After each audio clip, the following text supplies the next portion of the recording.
Hi there, I'm Drew Badger, the founder of EnglishAnyone.com, and in today's video I wanted to make something because of actually a lesson I saw my mother-in-law was using. So this is my mother-in-law, my wife's mother, who is learning English, not from me actually, but because she's a little bit stubborn. She doesn't want to learn with me, even though I'm right there, best resource around, but she'd rather just go to a regular English class as kind of a social thing. But I always explain to her because she has questions about how she should be learning, and she's not really making a lot of progress. She's learning some interesting words and she knows some things, but she still doesn't communicate really fluently at all.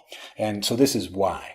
Now, when she was learning English in school, and this is the same thing everyone else experiences, and what I did when I was first learning languages, you begin with the language you want to speak, and then you translate that into whatever, and then so you're having to learn the language through a translation, when a native is actually learning the language through that language itself. So this is the most important part. I talk about this all the time. You have to be learning in English if you want to be speaking in English without translating in your head before you speak. Almost everyone, especially Japanese speakers out here that I speak with, they're always having to wait, think a little bit about what they want to say, make the sentence in their head, and then speak. And it's really frustrating, especially when you want to just express yourself without thinking and hesitating. So this is the first problem she has. And the second problem, this is what most people who are learning a second language, they don't realize, is they're trying to go from like one word to one word. So they learn the definition of warm, and then they try to like translate that. Like if I'm going to say this in Japanese, it'd be like attakai, atatakai, attakai.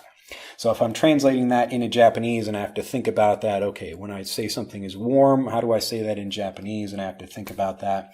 The problem with this, so we've got two problems here. The number one problem here is the translations. The number two problem here is learning individual words rather than phrases. And this is why she's reading. Lately, this lesson came because she had a lesson about Valentine's Day, and she was reading a newspaper article about how Valentine's Day is great for couples, but companies are using it as a marketing time because sales are usually slower in the winter months. So right after Christmas, January and February, usually these are the two worst months for selling things because people spend all their money at the end of the year and they don't want to spend so much in January and February. So Valentine's Day is a really great opportunity to get people spending money, going out to dinner or buying chocolates or flowers or things like that.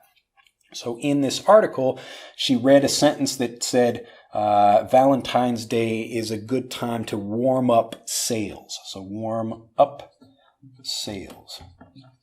Now what she's doing, because of how she learned, is she's thinking about each of these words individually instead of thinking about it as a whole phrase, the same way a native would. Now, warm up, this is a phrasal verb that means to make something warmer. So if I'm cold outside, I want to go back in my house and warm up. So I'm trying to warm up something. I'm warming up myself. Or I might put some food into the microwave to warm it up a little bit. So I've got some maybe milk. I want to warm up the milk. You can also say heat up. Same idea, to heat up. You want to increase something, just make it a little bit warmer. But to warm up sales, again, when we're learning something like phrasal verbs, and this is what I teach in my visual guide to phrasal verbs, which you can learn more about by clicking on the link in the upper right of this video or on the link in the description below this video. But when you're learning phrasal verbs, they all begin with some kind of physical origin. So a physical base idea of making something warmer. But we take that and then we have the more figurative meaning of warming up or increasing, improving something to warm up sales. So as an example, I might be in a conversation with someone and at the beginning, maybe we don't really feel like we're connecting very well. But over time, I'm warming up to that person. Or over time, I'm warming up to an idea.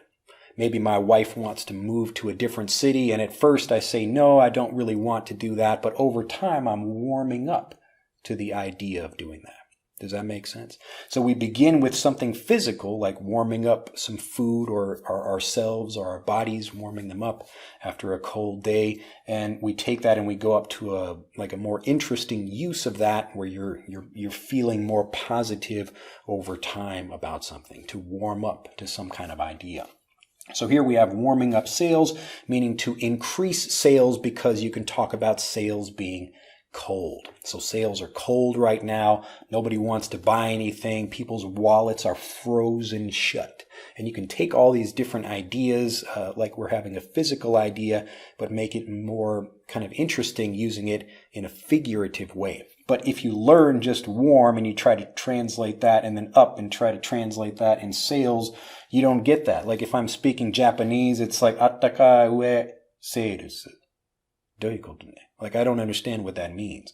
But if you're thinking about it as an English person, it's almost like you're learning like horizontally rather than vertically, if that makes sense. So you're not thinking about individual words, you're thinking about phrases and how this works. And when you understand phrases, it's really interesting because you can change these around. Again, you can warm up an attitude. You can warm up to some, decision or something like that. Like I mentioned about warming up to moving to some different place, or warming up to an idea about something like that.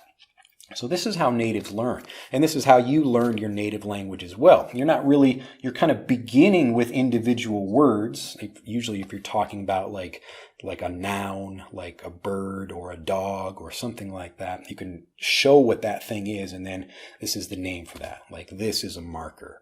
But over time, young children, they're starting to learn things, and phrasal verbs are really an important part of that, especially for native speakers, because they're thinking about these things in phrases, they're learning a physical meaning of that, and then they're taking it to a higher level by using it with these other things as well. So this is why we learn all in English, so we don't do this with translation. We learn something in English, we're using this in English, that way we don't have to think and translate in our heads, and then we're also learning phrases rather than just individual words. Does that make sense? Well, again, I don't want to give you too much information, but I thought this was an interesting example because my wife's mother was asking me about this.